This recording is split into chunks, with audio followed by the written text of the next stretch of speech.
Un des concepts les plus importants en permaculture, c'est le concept des guildes. La guilde permaculturelle, c'est les végétaux qui créent un ensemble cohérent qui permet de supporter notre plante principale, donc notre plante qui va créer des fruits. Pour une guilde complète, il y a 7 niveaux.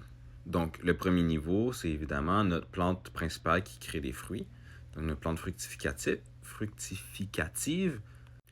Ensuite, on a une plante qui vient attirer les pollinisateurs. Les pollinisateurs sont extrêmement importants parce qu'ils vont amener une bonne pollinisation justement, puis assurer une production adéquate de fruits. Ensuite, on a une plante qui vient repousser les insectes nuisibles. Ensuite, on a la plante qui vient suppress ou contrôler les mauvaises herbes.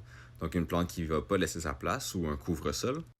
Ensuite, une plante bioaccumulatrice. Donc, elle vient rendre les nutriments dans le sol disponibles ou qui ramène les nutriments en profondeur en surface. Ensuite, on a une plante fixatrice d'azote.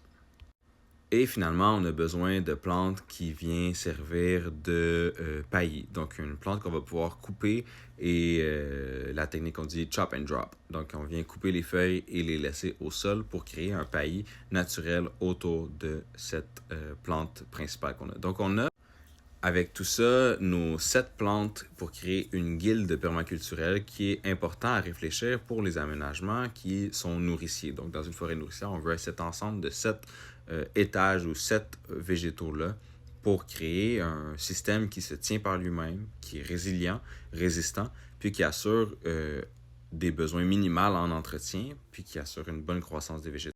Ce qui est intéressant, c'est qu'on peut aussi réfléchir et appliquer ces concepts-là à des jardins qui sont non comestibles.